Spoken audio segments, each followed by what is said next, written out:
I used to believe compost piles were a badge of honor. Turning, layering, waiting, managing heat, fighting smells, and guarding against rodents felt like a rite of passage. Then one season changed everything. My compost sat unfinished while my garden exploded with life, using a method that required almost no effort, no bin, and no waiting. That was the moment I realized something uncomfortable. Composting, as most gardeners practice it, is optional. Compost piles are sold as the foundation of healthy soil, yet they come with hidden costs most gardeners never acknowledge. Time is the biggest one.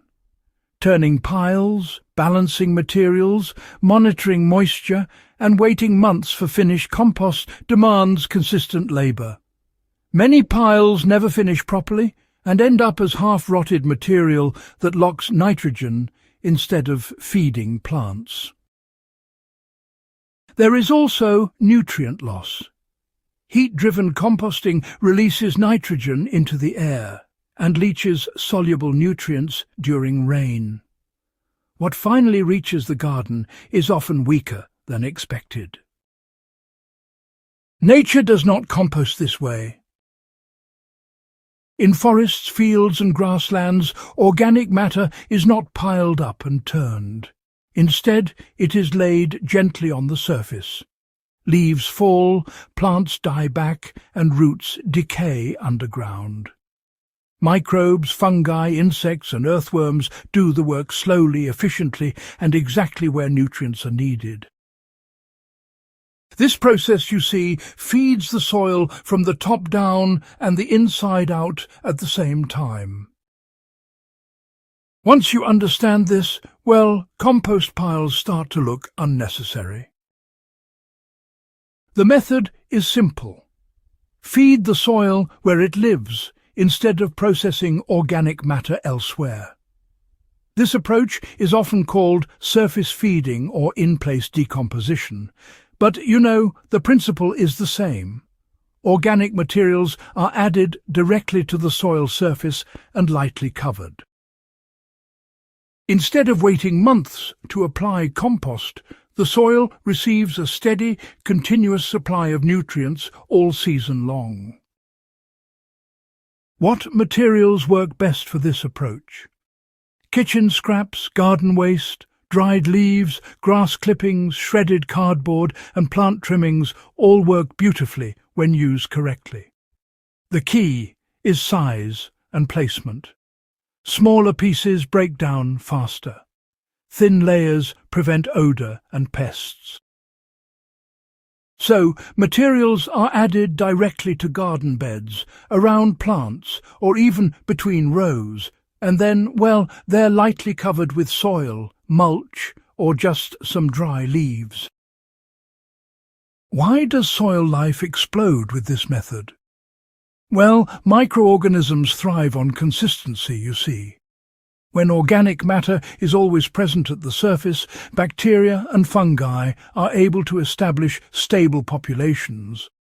Earthworms migrate upward, pulling material down as they feed, and fungal networks expand rather than being destroyed by turning and heat. The soil, it becomes a living system instead of merely a storage container waiting for compost. You know, surface-fed soil retains moisture dramatically better. Organic matter, well, it acts like a sponge, reducing evaporation and preventing crusting. Even during those dry periods, soil under surface-fed layers stays cool and damp. Plants experience less stress, which, quite simply, directly translates to stronger growth and better yields. To accelerate breakdown and nutrient cycling, a gentle microbial feed can be applied monthly. Just mix 1 tablespoon of unsulfured blackstrap molasses into 10 litres of water. Then water it directly onto the soil after adding organic matter. This feeds beneficial microbes without forcing growth or causing imbalance. And do not apply more frequently than once every 4 weeks. Why pests and smells are rarely a problem. Odour and pests come from excess nitrogen and exposed food. Thin layers and carbon coverage solve both issues.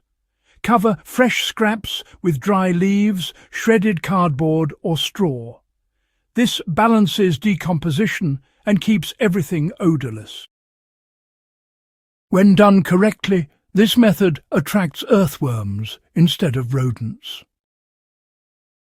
Finished compost is, well, static. It delivers a one-time nutrient boost, and that's about it. Surface feeding, on the other hand, is dynamic. Nutrients are released slowly and continuously, just as plants need them. Roots actually grow toward active microbial zones. Mycorrhizal fungi connect plants directly to decomposing material. This creates a living nutrient pipeline rather than just a single application. Traditional composting often overwhelms new gardeners. There are just too many rules and, honestly, too many failures. Surface feeding removes that complexity. If something grows, it can feed the soil. Beginners, tend to build confidence rather quickly because the results are, well, visible within just a few weeks, not months. Adding thick layers too quickly, that can really slow down the oxygen flow. Always, and I do mean always, apply organic matter in thin, breathable layers. It's best to avoid burying large amounts deep in the soil. Let the organisms pull it down naturally at their own pace. Patience is important, you see. This is a biological system, not a chemical shortcut. Large gardens, raised beds, containers, and even orchards benefit from surface feeding. There is no need to scale compost piles or build new bins. Every bed becomes its own compost system. Time investment drops while soil quality improves season after season. After one full season, soil structure changes visibly. Earthworm channels appear. Soil becomes darker, crumbly, and easier to work. Water infiltration improves. Plants root deeper and require less intervention. This is soil regeneration, not maintenance. Once you experience soil that feeds itself, compost piles feel redundant. There is no waiting, no turning, no hauling, and no guessing. Just consistent feeding and observation. Gardening becomes simpler, calmer, and far more productive. If this approach challenged what you thought you knew about composting, subscribe to Nature's Blueprint. Share this with a gardener still turning piles and help spread methods that work with nature instead of against it.